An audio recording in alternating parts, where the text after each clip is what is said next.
Les présidents de fédération à l'école du nouveau ministre en charge des sports. La 25e journée de la Ligue 1. Le Nabé a débuté cet après-midi. L'AS donne cale face à l'ASK.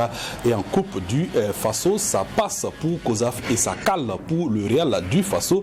Messieurs, dames, bonsoir et merci de nous retrouver pour Sport 3, l'émission au cœur de l'actualité sportive sur le groupe WattFM 3 TV. Ibrahim Kabredi, Ibrahim Dianda sont avec nous sur ce plateau. Messieurs, bonsoir. Bonsoir William, bonsoir à tous. Et en plus donc de ces deux, nous recevons M. Abdourahmane Sidiki Ouattara. Il est le président de la commission interne de la Fédération burkinabé de football. Avec lui, il sera bien entendu question de l'actualité donc du côté de la FBF en ce qui concerne donc la crise que traverse cette institution. M. Ouattara, bonsoir. Bonsoir M. Samda, bonsoir public sportif burkinabé. Voilà, on le sait déjà, hein, ça chauffe entre le président Lazare Bansé et vous. Que se passe-t-il? Y a-t-il eu, on va dire, un précédent où cette bagarre, entre guillemets, entre donc M. Ouattara et Lazare Bansé est-elle seulement née au sein du comité exécutif? Non, je ne crois pas qu'il y ait une bagarre entre M. Ouattara et M. Lazare Bansé. Il faut éviter de personnaliser. Nous sommes dans une institution et il y a des rôles que chacun doit jouer. Et à un certain moment, il y a eu un dysfonctionnement criard au sein de l'institution qui mettait en cause la pérennité de la vie de l'institution. Je ne suis pas le seul. Nous sommes un ensemble de personnes à décrier la méthode de gouvernance du président Lazare Bansé. Et c'est ce qui nous a amené à là où nous sommes aujourd'hui. Il faut préciser que là où ils sont aujourd'hui, c'est devant donc, le tribunal. Donc, hier avait lieu normalement une audience. On n'a pas les conclusions. Est-ce que l'audience a eu lieu, M. Ouattara? Non, la commission d'audit interne que je dirige a porté une requête en référé devant le tribunal de grande instance pour nous départager par rapport à une question essentielle qui nous divise avec le président Lazare Bansé. Comme il est le président de la fédération, on ne peut pas lui forcer la main, mais nous estimons que dans ce pays, nous sommes gouvernés aussi par des textes. Donc nous avons eu recours à la justice pour nous départager. L'audience était effectivement prévue le 13, mercredi avant-hier. Il n'a pas eu lieu à la demande de l'autre partie qui a demandé un report. Et le juge a accédé à leur requête. L'audience a été reportée. Alors, en attendant donc de revenir sur le fond donc, de cette requête, si vous le permettez, on va donc déballer le carnet donc, de cette émission avec cette rencontre entre le ministre Abdourahmane Drabo et le président de fédération sportive. C'était mardi dernier du côté donc, du siège du CNOSP. Cette rencontre voulue par le ministre des Sports, de la Jeunesse et de l'Emploi se veut une prise de contact avec les différentes fédérations sportives, mais aussi échanger à bâton rompu sur les difficultés que connaît le milieu du sport au Burkina Faso. Selon Abdourahmane Drabo, toutes les préoccupations posées à cette rencontre auront des solutions dans la mesure du possible. Nous avons abordé des questions de finances, nous avons abordé des questions d'encadrement technique, nous avons abordé des questions d'infrastructures sportives et également sur les préparations, les formations, que ce soit des encadreurs, des entraîneurs également. Donc également ils ont posé des préoccupations auxquelles nous allons effectivement apporter des solutions. Ce qui est faisable, on va les faire. Ce qui n'est pas faisable également, nous n'allons pas hésiter de leur faire comprendre également aussi que les fédérations aussi peuvent prendre des initiatives donc pour avoir des partenariats, pour améliorer, pour avoir plus de visibilité également. Une approche bien appréciée et saluée à sa juste valeur par les présidents des fédérations sportives. Nous apprécions très positivement ce cas de rencontre parce que c'est vraiment l'une des rares fois qu'un ministre des Sports accepte de rencontrer toutes les fédérations. Et là, cette rencontre nous a permis d'exposer nos difficultés, faire des suggestions et puis vraiment nous faire écouter et nous osons croire qu'en tout cas on a été très très bien entendus. Je dirais que c'est une très belle initiative de rencontrer les présidents de fédérations et puis d'écouter, de comprendre ce qu'ils vivent. Donc on a vraiment salué cette initiative et on espère que ces cadres-là vont se présenter pour qu'on puisse échanger avec l'autorité et arrêter quelque chose ensemble. Vous savez, il y a trop de besoins, il y a trop de volonté à satisfaire, il y a des choses, donc c'est vraiment compliqué. Donc lui-même il est venu, je pense qu'il a dû avoir vraiment la température de ce milieu-là. Et nous, ça nous a permis surtout de lui dire à chaud certaines choses qui nous tiennent vraiment à cœur. C'est la première rencontre avec le ministre des Sports, de la Jeunesse et de l'Emploi. C'est une prise de contact avec les différentes fédérations. On retient que le ministre est disposé à nous écouter et à écouter nos doléances et à travailler afin que le sport aille de l'avant. Parlant du stade du 4 août, le premier responsable des sports confie que les travaux vont bon train et peuvent être estimés à 35%. Nous avons effectué une visite au stade du 4 août pour constater l'état d'avancement des travaux. Nous avons également discuté avec l'entreprise sur le chantier, avec le bureau d'études. Et les informations que nous avons reçues et ce que nous avons constaté, l'état d'avancement des travaux peut être situé entre les 35%. Donc nous avons eu l'assurance qu'ils seront dans les délais impartis qui est prévu en septembre 2022. D'autres infrastructures comme le stade Sangoulé Lamizana étaient aussi sur la table des débats et le ministre promet trouver des solutions pour le bon déroulement du sport. Abdoulou Drabo compte créer encore d'autres cadres de rencontres avec les acteurs du sport afin de pallier toutes les difficultés. On revient sur ce plateau, première rencontre en tant que le patron en charge des sports et les présidents de fédérations sportives. On peut dire que la collaboration entre Abdoulou Drabo et les fédés débute bien, n'est-ce pas, Ibé? Oui, absolument, il faut le dire parce que je crois que comme il vient à peine de prendre service, c'était nécessaire donc qu'il rencontre les fédérations sportives afin de s'imprégner donc de leurs problèmes. Et ça a été un cadre idéal pour eux d'exposer leurs problèmes. Il évoquait un certain nombre de doléances qui ont été posées donc justement par les présidents de fédérations. Ça permettrait également aussi de parler le même langage et de regarder dans la même direction. Je pense que pour une mesure d'entrée, c'est à féliciter, ça a salué parce que la démarche participative est quelque chose qu'il faut saluer donc dans la gestion de la chose publique. Merci à toi, Ibé. On retrouve donc notre invité, je rappelle, M. Abdraman Sidiki Ouattara, le président de la commission audit interne du côté de la Fédération burkinabé de football. Alors, M. Ouattara, dites-nous aujourd'hui, alors, quel est le véritable problème entre, on va dire, certains membres de la Fédération et le président Lazare, au point où vous vous retrouviez devant donc un tribunal? Bon, je crois que je l'ai dit à d'autres occasions.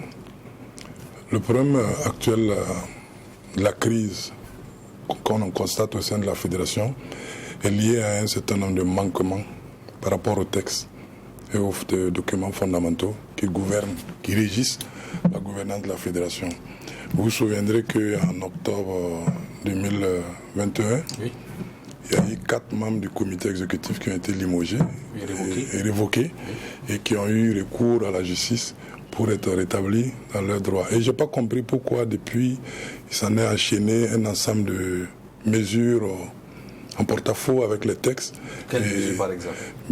Après ça, vous avez vu le président Lazare Mansé a créé une commission de soutien et d'animation des étalons qui a été... Le thème exact, c'était commission de soutien Bon, d'animation. je ne sais pas, ce qui est sûr, il y a une commission qui a été mise en place qui était en opposition avec l'Union nationale des supporters de Burkina. Comment ça? Non, il a créé une commission, et ça, ce n'est pas du rôle de la fédération. Il y a une Union nationale des supporters qui est là. Et ça a été encore une erreur. Et après, nous sommes allés à la Coupe d'Afrique des Nations. Le comité a estimé que nous n'avons pas été suffisamment préparés du point de vue administratif et managérial de notre équipe nationale. Au retour de ce comité, les anciens démons se sont réveillés parce que la réintégration des 4 là, malgré leur décision de justice, posait problème. Ils ont été obligés encore de faire une procédure en référé qui a intimé la fédération à les réintégrer sous le peine de quoi. Donc à la réunion du 21 février, le président a voulu nous faire l'étalage d'un ordre du jour que nous avons contesté. C'est notre droit. On a demandé un réaménagement de l'ordre du jour et le contenu des débats que nous devons mener. Nous avons estimé qu'il fallait d'abord parler du retour des 4 au regard de la décision de justice et qu'il fallait également nous faire un bilan exhaustif du point de vue financier de tout ce que la fédération a engagé dans le cadre de la Coupe d'Afrique des Nations. Il n'a pas voulu entendre ça de cette oreille et nous sommes sortis de la salle parce qu'on a estimé que... Est-ce que pour le bilan, vous n'aurez pas pu le remettre à une autre occasion? C'est ce qu'on avait dit. On avait dit qu'il était important de mettre en place une commission ad hoc qui sera dirigée par le vice-président pour faire toutes les investigations et puis nous sortir un bilan réel et exhaustif. Mais le président a estimé que ce n'était pas nécessaire, que ce n'était pas important. Est-ce que faire un bilan n'est pas nécessaire ou la manière de faire ce bilan qui n'est pas nécessaire? Toujours est-il que la fédération, c'est une institution publique. Tout ce qui rentre dans le cadre de son fonctionnement et de sa gestion relève du domaine public. Nous avons l'obligation, un devoir de redevabilité vis-à-vis du public sportif et du public burkinabé. Donc pour nous, on ne peut pas engager des sommes faramineuses dans une compétition et puis être incapable de rendre compte de ce que nous avons mis dedans. Mais pour la CAN, c'est le ministère qui débourse l'argent, c'est pas la fédération, monsieur. Bien sûr, je suis de la fédération, je sais de quoi je parle. La fédération, vous avez vu entre-temps des justificatifs qui ont été faits sur les réseaux sociaux, sur des donations qui ont été faites à la fédération. L'essentiel est que... On n'a pas dit des 50 millions d'un opérateur économique. 50 de 100 millions pas... d'un autre opérateur économique, de 50 millions de BCB et qui sèche. Ce qui est le problème, c'est que le comité même n'avait pas donné mandat au président de faire recours à des donateurs. Et ça, c'est d'abord un problème. Parce que le président décide de faire parler son carnet d'adresse au profit de la fédération, ce qui s'est interdit aussi. La décence voudrait qu'il informe au moins son comité pour requérir son avis, parce que c'est le comité qui est l'instance décisionnelle. Le président ne peut pas être l'incarnation du comité exécutif et prendre les décisions tout seul. Alors, finalement, vous avez décidé tout simplement, excusez-moi du terme encore que je vais employer, main dans la main de vous retrouver donc devant le juge. Qu'est-ce que vous attendez? Non, le fait que ce n'est pas la première fois. Il y a eu les 4 d'abord qui sont partis devant le juge, oui, à 2 reprises. La deuxième, moi personnellement, en tant que président de la commission d'audit interne, à l'occasion de la fin de l'année, nous avons écrit au président de façon ordinaire pour nous permettre d'effectuer la vérification des comptes. C'est notre rôle au sein du comité. La vérification et la certification des comptes. La première lettre est partie, il n'a pas réagi. Nous avons attendu 1 mois. Nous lui avons envoyé une lettre de relance. J'ai tous les documents avec nous. Il n'a pas réagi. C'est à la 3e lettre, nous avons fait ampliation au ministère et à la Commission nationale des sports olympiques. Oui, parce qu'il était important pour nous, au regard de tout ce qu'il y avait comme suspicion autour de la gouvernance et de la gestion de la fédération, de faire une vérification, à même de faire la lumière sur un certain nombre de choses. Vous êtes donc parti sur la base de suspicions? Pas de suspicion, c'est de notre rôle. Dans les documents fondamentaux, la commission d'audit interne est l'organe chargé de vérifier et de certifier la sincérité et la régularité de la gestion de la fédération. Et elle le fait de façon régulière, hein? Depuis qu'on est installé, malheureusement, on ne nous a jamais autorisé à le faire. Et nous avons... que c'est là le vrai problème. C'est là le vrai problème. Et la fin de l'année 2021 était pour nous une occasion de terminer l'année civile et l'année comptable pour revoir un peu et fixer les repères d'une gestion vertueuse au sein de la fédération. C'est ce que nous avons fait. Les correspondances sont là. Elles sont courtoises et c'est dans l'ordre normal du fonctionnement des choses. Mais à notre grand étonnement, après la 3e lettre de relance, le président nous a rétorqué par écrit qu'il ne pouvait pas nous permettre de faire ces investigations parce que, bon, selon lui, la commission d'audit n'a même pas de sens. C'est comme si on veut être juge et partie, que les audits ont déjà été faits par un cabinet indépendant, par des commissaires aux comptes, les comptes ont été certifiés. Mais un auditeur interne et un auditeur externe, c'est 2. Alors vous avez donc, je suppose que vous avez les rapports donc, de l'audit réalisé par le cabinet externe? Non. Vous n'avez pas demandé également ces rapports? Mais on a demandé un ensemble de documents dans la correspondance. On a dit de nous remettre à notre disposition un ensemble de documents nous permettant d'apprécier le niveau, la fiabilité, la sincérité de la gestion des écritures comptables. Ça n'a pas été fait. Tout a été demandé. J'ai la correspondance. Mais comme présentement nous sommes en justice, je préfère ne pas m'étaler sur la question parce qu'il revient au juge de dire le droit par rapport à cette question. Toujours est-il que nous avons un rôle à jouer au sein du comité en rapport avec les statuts, le manuel de procédure et le manuel d'exécution de la fédération. C'est par rapport à ces documents que nous agissons. Nous ne sommes pas venus pour jeter l'anathème sur qui que ce soit, mais s'il est dit quelque part que dans la gestion, il faut des vérifications, il faut des contrôles, il y a des personnes qui sont désignées pour ça, on ne peut pas les empêcher de faire leur travail. Surtout que, en parallèle, nous voyons la publication d'un certain nombre de contrats, d'un certain nombre de documents financiers sur les réseaux sociaux, où on a remis en cause des marchés attribués à telle ou telle personne. On a remis en cause, où on a justifié la gestion de 50 millions qui avaient été donnés par des donateurs. Je pense que ce n'est pas catholique dans une organisation comme la fédération. Dès lors qu'il y a des auditeurs, il faut leur permettre de faire des investigations et de rendre compte. Un audit n'est pas forcément répréhensif. On peut faire des recommandations.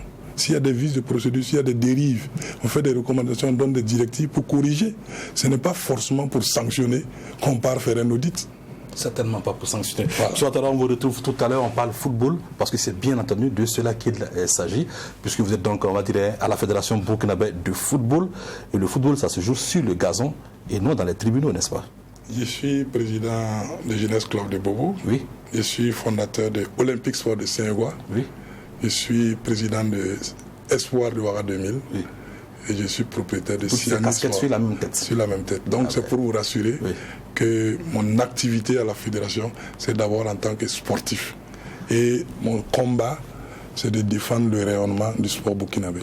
Alors je vais donc profiter de on va dire, cette opportunité pour revenir sur une déclaration faite par Brian Clough, entraîneur légendaire de Nottingham Forest. Brian Clough, décédé en 2004, qui disait que si le bon Dieu avait voulu que le football se joue dans les cieux, il lui aurait mis une pelouse. Comme le football se joue donc au sol, on va passer donc à la Coupe du Faso en ce qui concerne les 64e de finale. Une étape disputée mercredi dernier sur tous les terrains concernés et à Ouaga sur le terrain du Rail Club du Kadiogo. Le Real du Faso, nouveau promu en Ligue 1, était face à COSAF pour un avant-goût de la 20e journée de Ligue 2 prévue ce dimanche.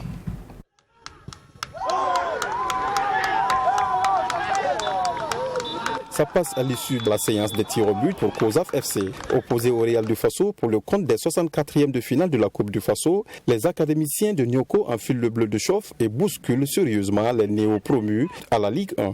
Bien présents dans les duels, ils ouvrent le score à la 16e minute. Suite à un déboulé d'Ibrahim Ili sur le flanc droit, Junior Aboubakar Traoré trompe le portier du Real d'une reprise peu orthodoxe.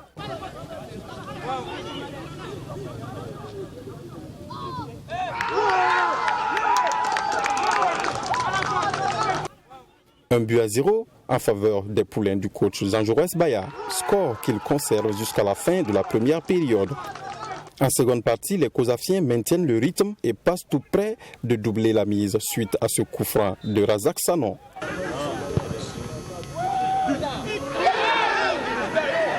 Une autre occasion ratée plus tard et COSAF s'expose à un retour du Real du Faso. Entré en cours de jeu, l'unisable Hervé Oussalé pousse Abdul Razak Sanon au contre son camp dans les ultimes secondes de la partie.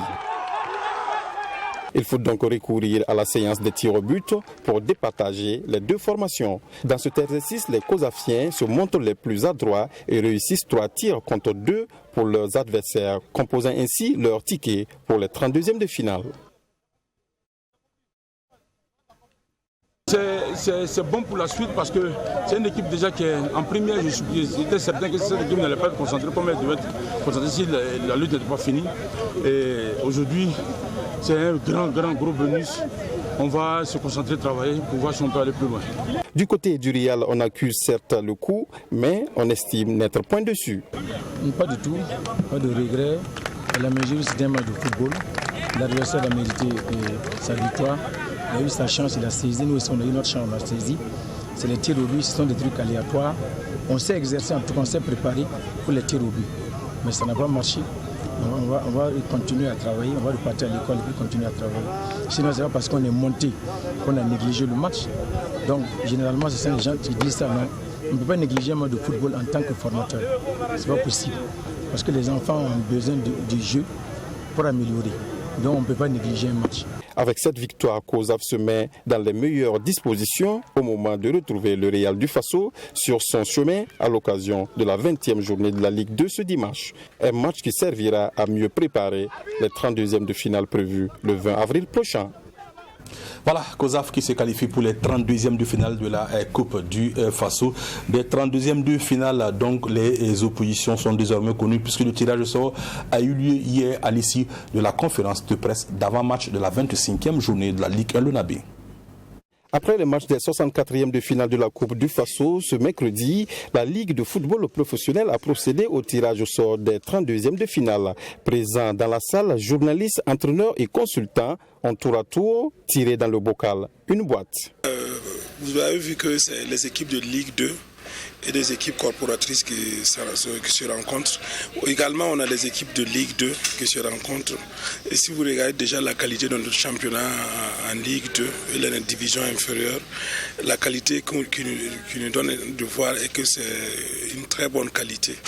Et avec l'enjeu de la Coupe du Faso, nous sommes convaincus que les oppositions seront de très belles factures.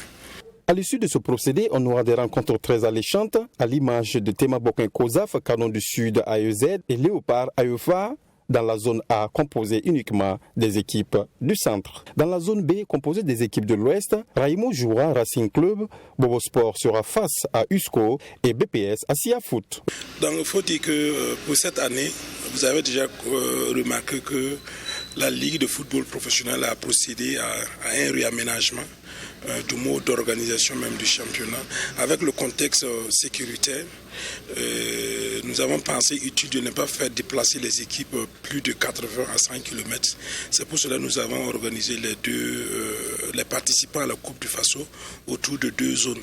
La zone A autour de la poule A de la Ligue 2, la zone B autour de la poule B de Ligue 2. Voilà, ceci pour faciliter la participation effective des équipes corporatrices et des équipes qui sont à l'intérieur du pays et faciliter aussi le déplacement. À partir des 32e de finale, les équipes de Ligue 1 ont été exemptées afin de leur permettre de se concentrer sur le championnat national. Ces équipes entreront en lice à partir des 16e de finale. Voilà, donc tableau des 32e de finale de la Coupe du Faso connu. La Coupe du Faso, en sa version dames également, connaît les oppositions des 32e de finale.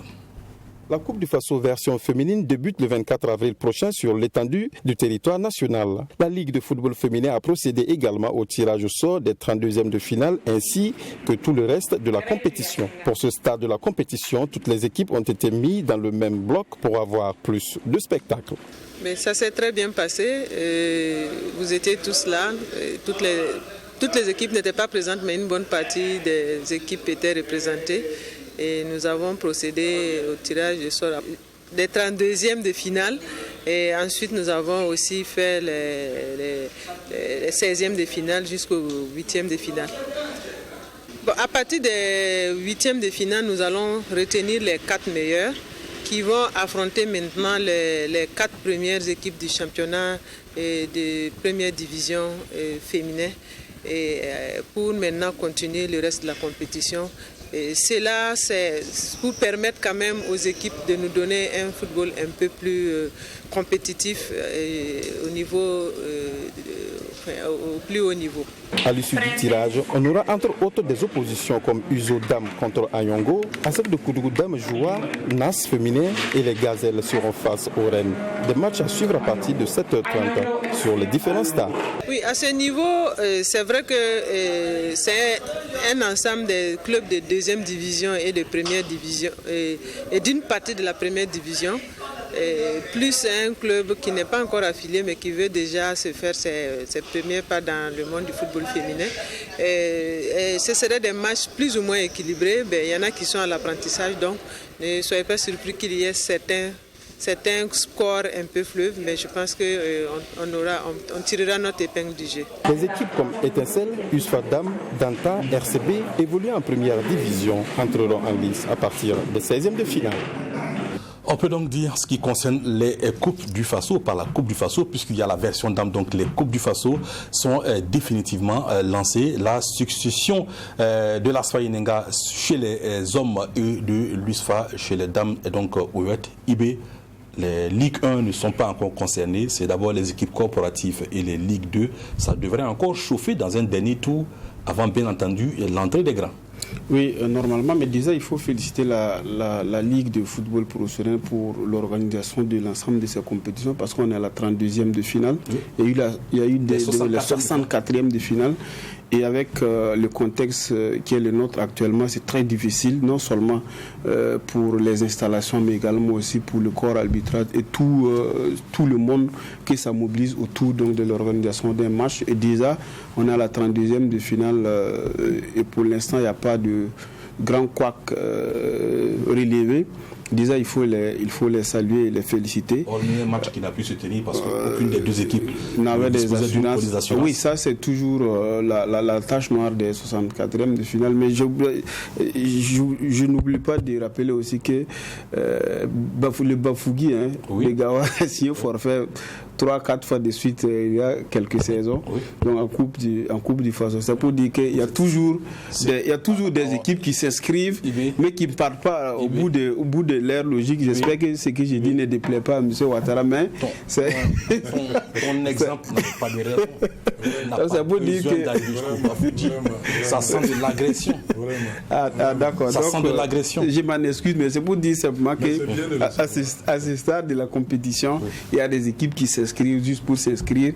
Vous avez vu qu'il y en a qui n'ont même pas d'assurance et police d'assurance. Il y en a qui s'inscrivent qui n'ont pas pu jouer parce qu'ils n'avaient pas les joueurs n'avaient pas de protège tibia. Tout ça, ça existait. Mais c'est ça qui fait la beauté donc, de la Coupe du Faso. Aller jouer la Coupe du Faso partout où les populations se retrouvent. Et je pense que c'est tout le sens de la Coupe du Faso. Et déjà, on va dire bravo aux organisateurs.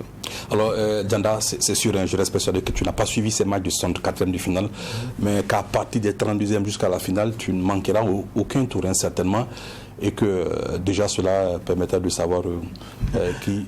Oui, je l'ai dit, on le dit souvent que c'est maintenant que les choses sérieuses commencent. Parce que c'est vrai qu'il y a eu ce Real du Faso, COSAF qui était un choc bien avant, parce que les gens les attendaient quand même un peu plus haut.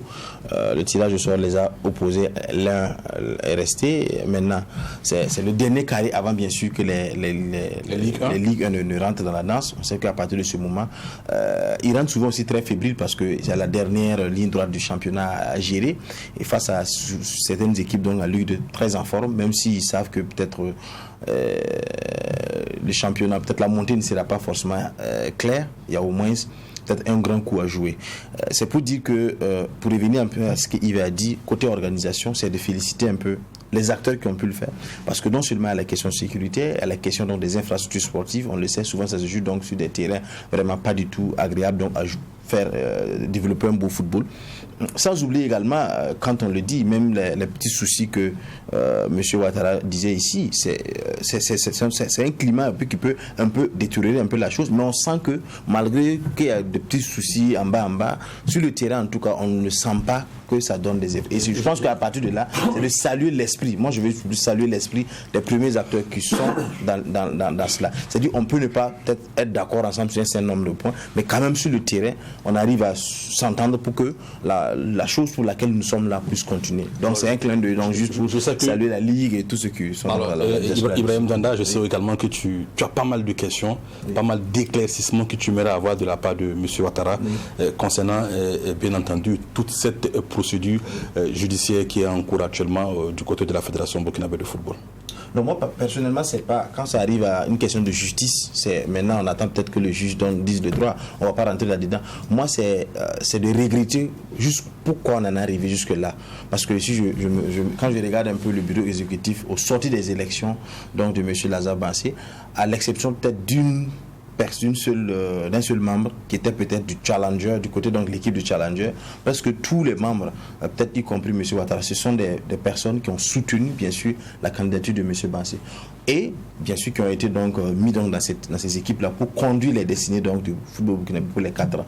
Pourquoi dès le départ déjà il y a eu d'abord des couacs et à un certain moment jusqu'à ce que ça pourrisse et on n'arrive plus à laver le linge sale en famille, on est obligé de déporter ça dans les médias, sur les réseaux sociaux et chacun essaie d'aller tirer peut-être les faux coups de l'autre pour essayer donc de déstabiliser à travers dans le terrain.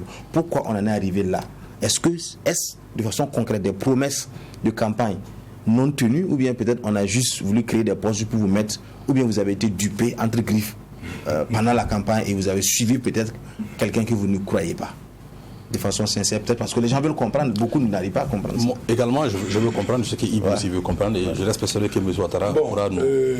Merci M. Yanta, mais vous savez, moi je suis un homme politique. La conquête du pouvoir et la gestion du pouvoir révèlent 2 types de personnes. Le comportement que nous voyons aujourd'hui de M. Lazare Bansé, on était loin de s'imaginer, on était loin de s'attendre à ça. Est-ce que vous estimez que la façon de diriger n'est pas bonne? Mais c'est ça le problème, c'est là le problème. Nous avons même accordé l'état de grâce pour sauver l'essentiel, comme vous venez de le dire. Nous avons laissé des choses passer. Mais lorsque un comité qui fonctionne normalement, régulièrement, le championnat est tenu, le Burkina a une très bonne participation aux éliminatoires de la Coupe du Monde. Nous sommes qualifiés pour la Coupe d'Afrique. Est-ce que vous pensez que c'est la période normale pour limoger 4 personnes du comité sans aucune raison? Quels sont les griefs qu'on reprochait à ces 4-là? On n'a jamais donné ça. Et là-dessus, il y a des médiations qui s'engagent pour les réintégrer, au point qu'on soit obligé d'aller en justice. La justice a donné son verdict le 17 décembre 2021 pour dire que le président de la fédération, même si c'est lui, au regard des textes, qui est élu, n'a pas le pouvoir de limoger un membre du comité exécutif déjà constitué. M. Lazare n'a pas accédé à cette requête. Il n'a pas intégré automatiquement les 4 personnes. Ça veut dire qu'il y a une défiance, même au niveau de la justice. Parallèle, il y a eu la question de la commission de soutien des supporters. On va pas revenir sur ça. Non, c'est une décision qui doit être prise par le comité exécutif. Ce n'est pas le président de la fédération qui s'assoit, qui prend toutes les décisions. Mais à vous écouter, on a comme l'impression que vous n'êtes jamais là lorsque le président prend les décisions. Ça se tient de façon statutaire au moins une fois par mois. Oui. Tant que nous sommes en réunion, nous devons prendre les décisions qui gouvernent la gestion du football. Et le président est chargé de mettre en application, en œuvre, les décisions prises par le comité. Mais ce n'est pas le cas. On part en réunion, on fait tout, on ressort, le lendemain, on voit sur Facebook que le président, par l'intermédiaire de son porte-parole, a pris telle ou telle décision. On n'est pas au courant. On a attiré son attention à maintes reprises. Moi, j'ai eu un entretien direct avec lui. C'était à Marrakech. Je lui ai dit ce que je pensais. Mais ça n'a pas changé. Est-ce que vous n'avez pas également, à un certain moment, manqué, donc, on va dire, la façon de... Mais la manière, c'est quoi? Au-delà de tout, M. Somda, la fédération est régie par des textes. Même si aujourd'hui, on les remet en cause, mais en attendant de les relire, ce sont ces textes-là qui nous gouvernent. On n'a qu'à les respecter. Nous, quand on accédait au niveau du comité, on n'était pas ignorant des textes. On les connaissait. On a battu campagne pour ça, on nous a soutenu M. Lazare Bansé. En attendant, même si les textes sont mauvais, on n'a qu'à les appliquer. En attendant qu'une assemblée générale constate que ces textes-là ne sont pas adaptés. Et puis on les relie. Allons-y jusqu'à la réintégration obligatoire imposée par la justice des 4. Vous êtes du comité, les étalons doivent jouer, vous voyez, c'est 1 ou 2 personnes du comité, et après vous voyez un pléthore d'invités. Mais est-ce que tous les membres du comité exécutif doivent voyager? voyager? Mais qui sont là, qui ne sont pas membres du comité, qui sont chargés de coordination des étalons, de quoi, qui ont des responsabilités au sein des étalons, alors que les membres du comité sont là. Vous croyez qu'il peut y avoir la cohésion? C'est les acteurs du football, mais un comité qui est là. Les décisions se prennent en comité. Même si demain, aujourd'hui, on décide de vous nommer, ce n'est pas le président qui a le pouvoir de vous nommer. Il en discute, il requiert l'accord du comité exécutif avant de vous nommer. Alors que toutes les nominations qu'on voit, on n'en a jamais discuté en comité. Donc c'est toutes ces décisions que vous rejetez. rejetez. C'est le dysfonctionnement réel, le non-respect des textes et des procédures qui amène tous les problèmes actuels de la fédération. Il faut le demander à tout le monde. Je sens qu'il veut réagir à quelque chose.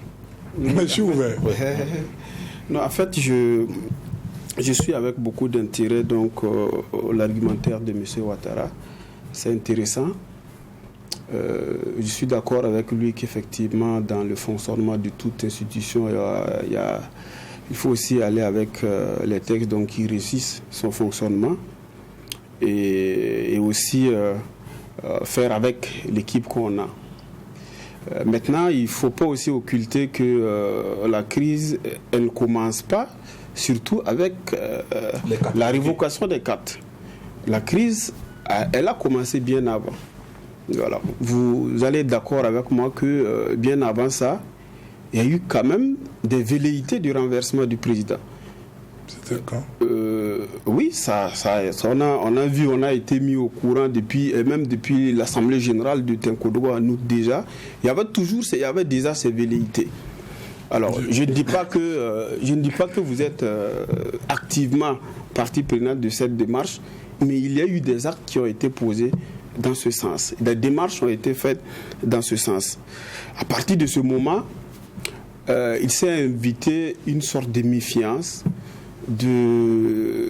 vis-à-vis de la collaboration entre le président et son comité exécutif et un certain nombre de personnes qui ne sont même pas du comité exécutif mais qui sont dans l'appareil de gestion du football. Alors, quand on regarde les statuts de la fédération, les membres du comité exécutif qui constituent l'organe dirigeant de l'organe exécutif donc, de la fédération, ils sont nommés par le président. Mais après, il n'y a pas de possibilité pour que le président les change parce que les textes effectivement sont quand même parfois flous ou du moins compris à moitié dans ce sens. Ce n'est pas une excuse que je trouve quelque part. Mais je dis,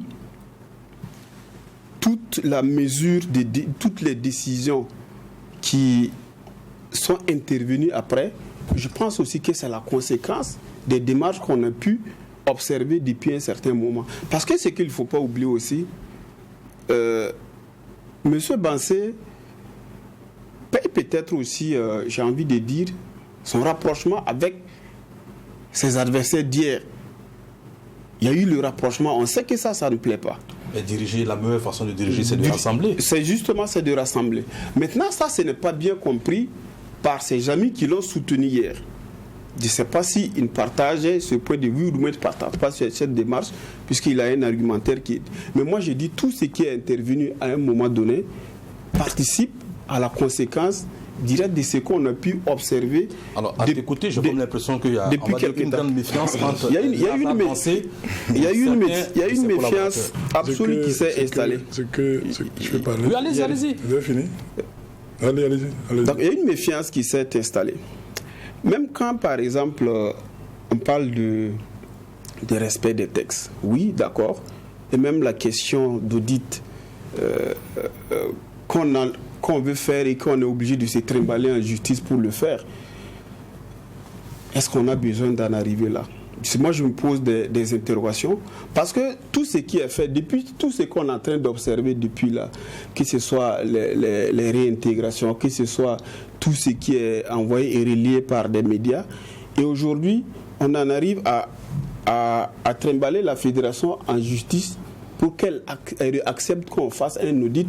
À un moment donné, ça peut paraître comme un audit qui sera biaisé. Parce qu'on sait déjà que vous êtes en porte-à-faux avec le président de la fédération.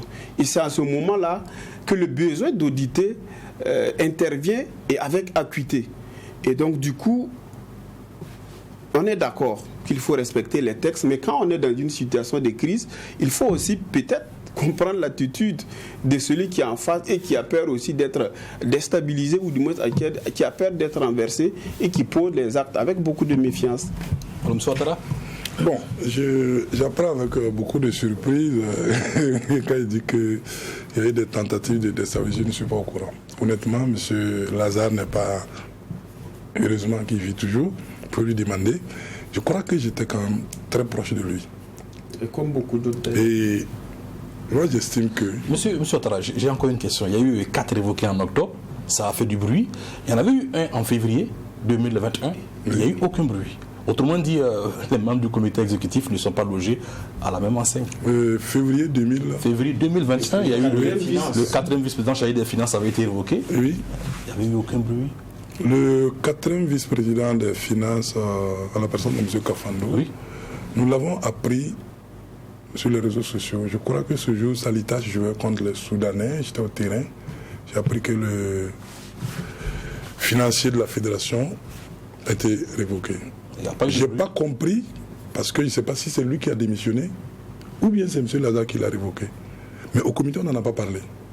Mais comme c'était le financier de la fédération depuis 8 ans et qu'il n'a pas jugé nécessaire de se plaindre, mais on ne pouvait pas faire sa bagarre à sa place.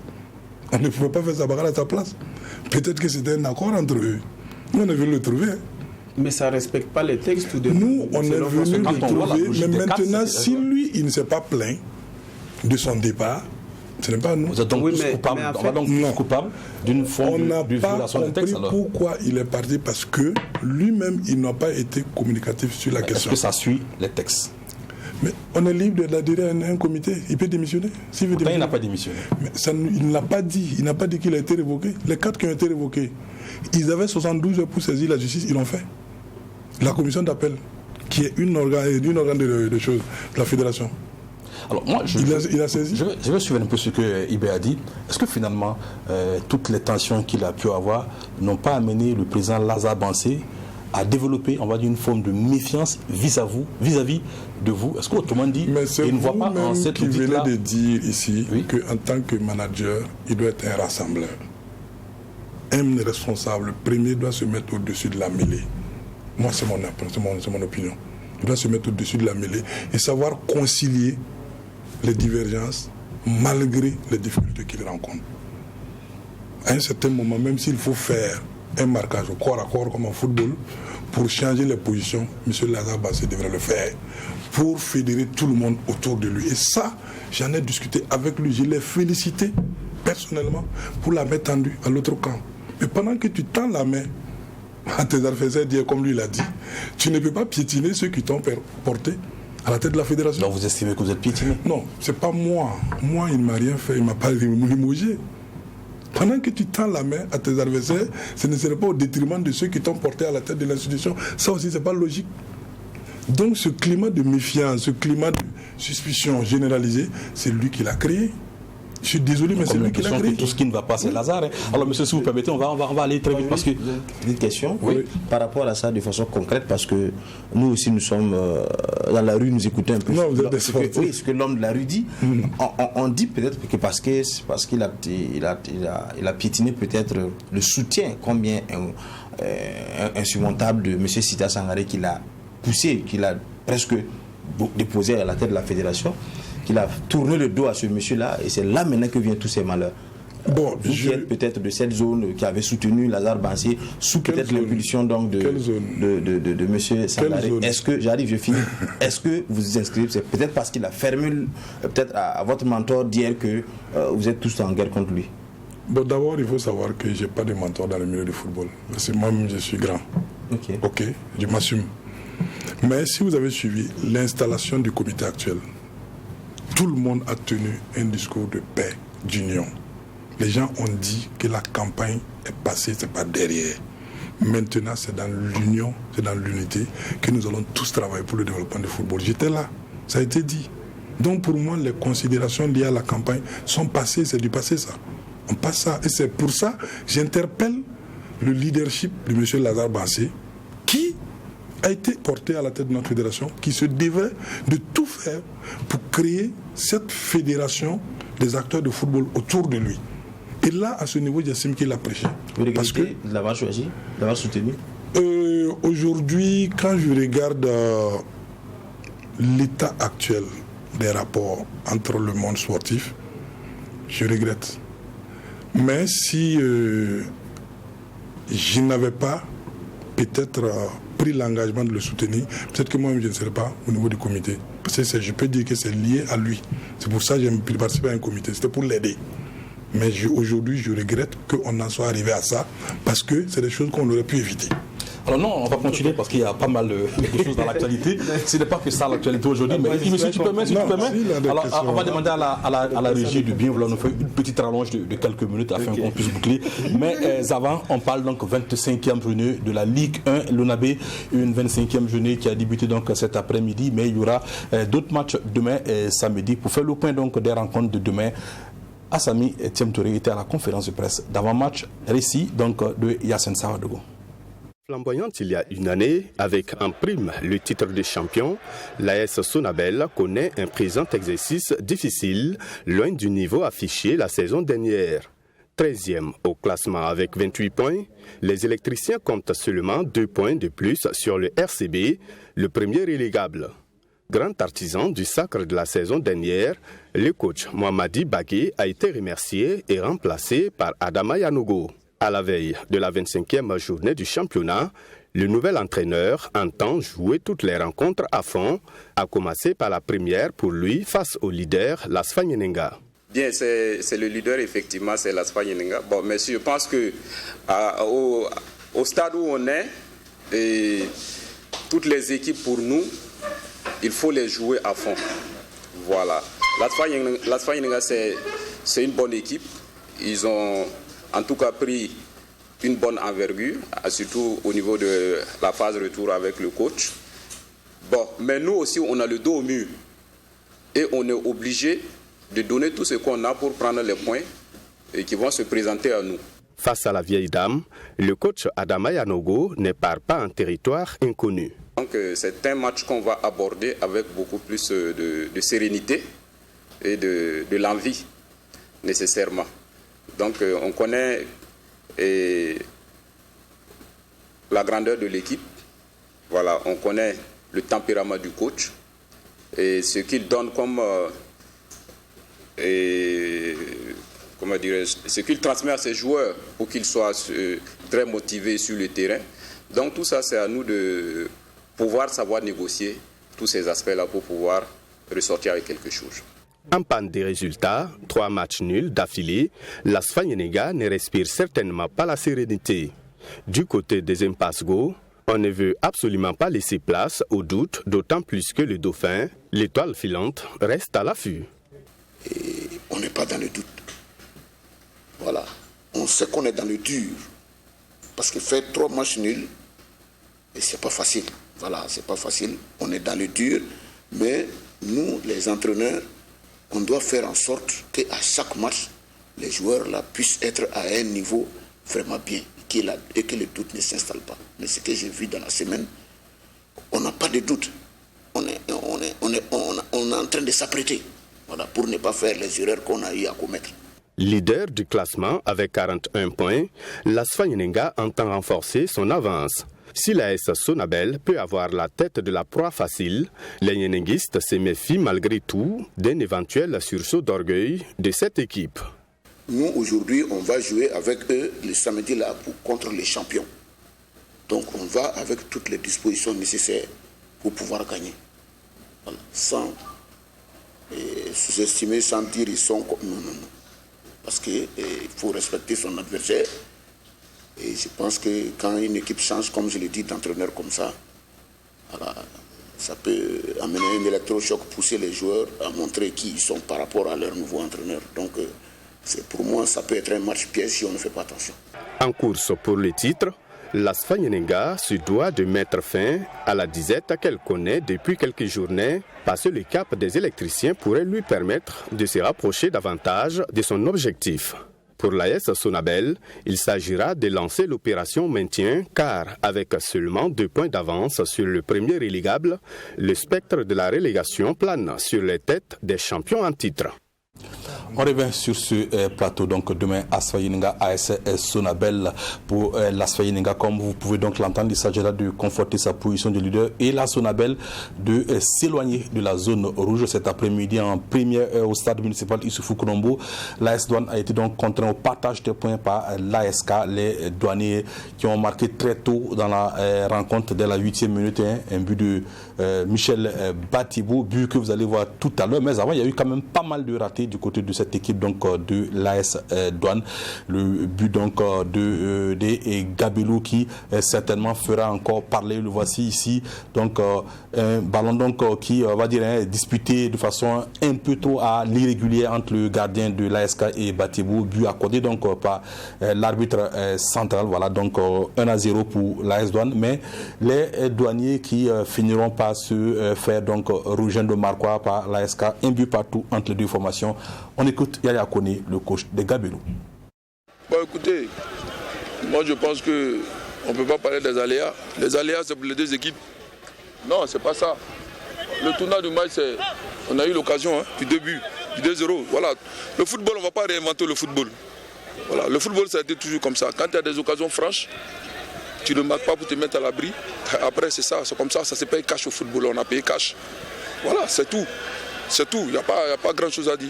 Vous, il y avait de la place pour gagner. Il y avait de la place pour gagner. Même en seconde période, on n'a pas baissé. On a acculé l'adversaire. Voilà, on a eu une occasion. Michel Batoubo, il a eu une occasion. Mais le gardien, il est battu, quasiment battu. Qu'est-ce que je fais? Je mets le ballon au fond. Voilà, en tout cas, l'AS Douane qui certainement peut avoir donc des regrets à l'issue de cette rencontre. On écoute à présent le coach Drissa Ouedraogo de l'ASK. On est revenu au score. Et passé à la mi-temps, j'ai tapé sur le tableau, dit aux jeunes qu'on ne doit pas perdre. Voilà, on ne doit pas perdre. Si c'était un match difficile, j'allais dire c'est difficile, mais on avait la possibilité de pouvoir sortir ici avec la victoire. Je respecte très bien l'AS Douane, mais ce que j'ai vu aujourd'hui, on avait la possibilité d'avoir les 3 points. Bon, moi je pense qu'ils doivent remercier M. Ouedraogo Joachim, l'arbitre central. Parce que le but de l'AS Douane, je le dis haut et fort, ce n'est pas un but. Parce que le gars vient marcher sur la main de mon gardien. Il lâche le ballon, il marque. Il n'y a pas but. Il n'y a pas but. En plus de ça, on lutte avec le vent. On fauche mon joueur dans les 16 mètres 50, il n'y a rien. Vous avez remarqué que tous les coups du sifflet étaient en faveur de la Douane. Je veux faire un cri de cœur. Nous sommes à la 25e journée. De grâce, qui ne rendent pas le championnat difficile. Voilà, parce que ce n'est pas bien. Ils sont des hommes en noir, ils doivent être impartials. Et cette période-là est très compliquée pour toutes les équipes. Et moi, je demande que la CCA ouvre l'œil pour les arbitres, pour les derniers matchs là. Je n'ai pas dit que c'est eux qui ont fait que ces choses, mais moi, je sais que mon équipe a du football, ils peuvent jouer. Mais les coups du sifflet intempestifs là, ça nous empêchait de jouer. Les jeunes ne pouvaient pas. Voilà, ils ne pouvaient pas. Mais je reviens au match pour dire qu'ils se sont battus. On est allé dans notre dernier retranchement, vous avez vu, et l'égalisation est venue. Je leur ai dit bravo. Je leur ai toujours dit que le maintien est possible et je pense qu'on est bien parti pour se maintenir.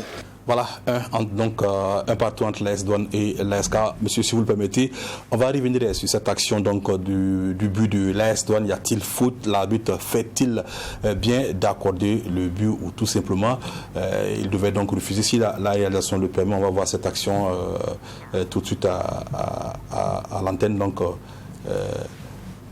ça c'est après, voilà, donc l'action ici, voilà, on voit, est-ce qu'il y a faute? Difficile donc de se prononcer, mais l'arbitre lui était seulement à quelques mètres. Y a-t-il faute, Ibrahim Dianda?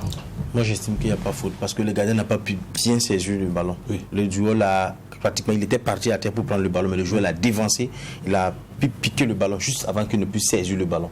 Voilà. Donc c'est ce que je pense pas qu'il ait marché même sur ses mains comme l'entraîneur l'a dit. Mais bon, de loin on peut penser peut-être qu'il a marché sur la main du gardien, mais j'estime qu'il n'y avait pas faute. Bon, je pense que si on avait un autre angle de vue, on aurait pu mieux apprécier l'action. Mais en tout cas, sous l'angle que nous regardons, on estime que déjà c'est le gardien qui dispute le ballon, mais il n'y avait aucun avantage pour personne des deux. Et du coup, la balle a été relâchée et le joueur il le met au fond. D'accord, sous le feu de l'action et aussi... ou du moins sous la colère par rapport au résultat qui aurait pu être autrement, l'entraîneur peut tenir des propos comme ça. Mais je pense qu'avec les reculs, s'il regarde bien, il peut avoir un autre langage. Mais maintenant, ce que je veux dire, c'est qu'effectivement, c'est quand même une interpellation aussi de trop par rapport au corps arbitral. Vous savez, j'ai l'habitude de les défendre tout le temps sur le plateau, mais je dis, ça mérite aussi qu'on regarde. Ça mérite qu'on regarde. Alors, messieurs, nous sommes donc en train de tirer tranquillement vers la fin de cette émission. On va voir le tableau récapitulatif de certains résultats de matchs disputés cet après-midi. Voilà, comme vous pouvez le voir, donc l'USFA Italienne l'a emporté à Bobo 2-1 face au Kiko, un but partout entre l'AS Douane et l'ASK. L'ASEC de Koudougou, surpris sur ses propres installations par l'ASFB. Les fonctionnaires qui se donnent, on va dire, un bol d'oxygène dans cette course au maintien. L'étoile filante de Ouagadougou qui est tombé donc en deuxième heure ce jour même face à l'AS Police 1-0. Les autres rencontres, c'est pour demain. Vous aurez donc les résumés lundi prochain. En cette période de jeûne et de carême, les footballeurs sont donc éprouvés. Jeûnent-ils avant de venir au match ou tout simplement bénéficient-ils de certaines faveurs auprès de leur coach ou de leurs dirigeants? De nombreuses questions entourent donc la pratique du sport du haut niveau et le jeûne. Assami Etienne Teré a mené sa petite enquête. Le sport est une activité qui nécessite beaucoup de dépenses en énergie et en calories. De ce fait, un sportif a besoin de tous ces aspects pour bien pratiquer sa discipline. Mais en période de jeûne musulman, on constate certains qui, malgré l'effort fourni, s'adonnent à se plier de l'islam qui est recommandé à tout pratiquant. Mais fort est de constater que c'est dans les pays à climat favorable que des sportifs peuvent concilier football et jeûne. Sous d'autres cieux, par exemple en Europe, dans les grands championnats comme en Angleterre, on a vu des joueurs comme Mohamed Salah, des joueurs comme Sadio Mané, des joueurs comme Serge Aurier qui ont plein match, qui ont jeûné. Mais là encore, ça dépend des conditions, ils ont les conditions qu'il faut. Voilà, là-bas déjà, les joueurs qui font le jeûne sont suivis médicalement. Il y a un examen de sang qui est fait. Ils sont suivis par des nutritionnistes, ils sont suivis par des médecins. Donc oui. Comme c'est une question religieuse, c'est difficile de dire à quelqu'un de partir contre ses convictions religieuses. Mais scientifiquement, c'est conseillé de ne pas le faire. Voilà, surtout en cette période de chaleur. C'est vrai qu'on voit en Europe des joueurs qui le font, mais il faut préciser que ce n'est pas dans les mêmes conditions de pratique de sport. Voilà. Du point de vue médical, le jeûne et la pratique du sport sont deux points différents. Interdit donc de les jumeler au risque de se créer de graves dangers. Le jeûne et la pratique du sport en général ne font pas très bon ménage, surtout dans notre contexte. Et actuellement, on traverse une période de canicule. Et même pour ceux qui n'ont pas jeûné, ce n'est pas vraiment évident de pouvoir supporter les conditions de température. Donc du coup, avec un jeûne accentué, je vois que le jeûne, ça épuise. Et déjà avec la chaleur, c'est pas simple. Les conditions d'hydratation, ça va vraiment être compliqué pour un joueur de pouvoir jeûner et tenir sous ces fortes chaleurs. Dans notre réalité ici, africaine, et plus précisément au Faso, quand on voit la canicule qu'il fait, ce ne serait pas conseillé qu'un joueur jeune pour venir jouer un match, parce que lui-même il court des risques, il court des dangers. Voilà, parce que s'il prend un coup dur, il risque de trépasser. Voilà, parce que c'est pas facile, c'est pas facile. Le football, c'est très harassant, c'est très difficile. Quand on sait tout le métabolisme qui rentre en cours de jeu chez un joueur, on ne peut pas s'amuser ici à dire qu'un joueur va jeûner pour jouer. Étant aux côtés des joueurs à tout moment, Yaya Kone dépeint les situations défavorables pour un joueur à jeun pendant un match. Pour lui, ce dernier sera déconcentré et court le risque d'avoir des blessures musculaires. C'est sûr que le joueur même les consigne, non mais c'est même pas possible. Voilà, il n'aura même pas l'oreille, il pourra même pas être attentif, ce sera difficile. C'est ce que j'ai dit, il s'expose lui-même à des dangers. Il s'expose à des dangers, hormis même le respect des consignes. Vous savez, le football est un jeu de contact, et souvent de contact violent. Si quelqu'un qui jeûne, qui vient à un match, et qui prend un coup violent, il risque de ne pas s'en remettre. Et voilà, je ne pense pas que le jeûne est fait pour ça. Effectivement, il y a des effets secondaires, parce que certains joueurs vont vous le dire, ils essaient de gêner, mais je sais qu'à l'approche des matchs, il y a d'autres qui arrêtent. Voilà, parce qu'ils commencent déjà à sentir les effets, notamment la fatigue. Souvent même, ça les expose aux blessures. Cheikh Omar Ouedraogo est un joueur burkinabé évoluant dans le championnat national. Selon lui, pour être performant sur le terrain, il faut faire fi du jeune.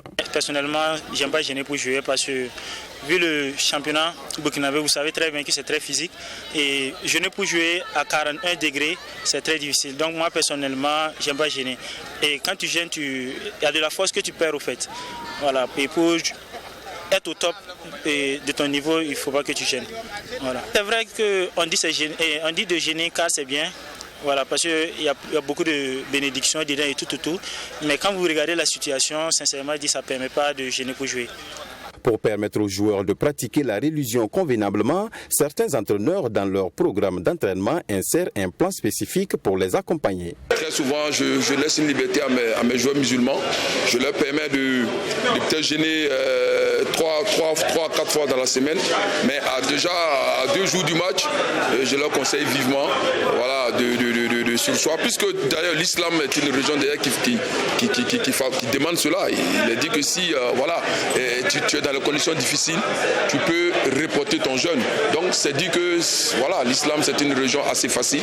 Donc je ne pense pas qu'on puisse se cacher derrière cet argument-là pour faire de contre-performances en match.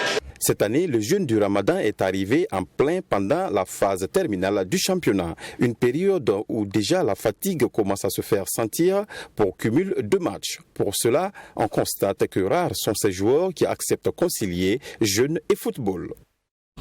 Voilà, on revient donc sur ce plateau. Je sais que IB trépigne d'impatience de poursuivre le débat avec M. Abdraman Sidiki Ouattara, je le rappelle, président de la commission audit interne de la Fédération burkinabé de football. Ibrahim Djanda a certainement une autre question. M. Ouattara est disponible pour apporter des éclaircissements, mais on me fait savoir depuis la réalisation que le temps imparti à cette émission est arrivé à son terme. C'est donc avec plaisir que nous prenons congé de vous, M. Ouattara. Merci d'avoir accepté notre invitation. On espère vous retrouver à une autre occasion pour parler davantage de cette crise à la Fédé.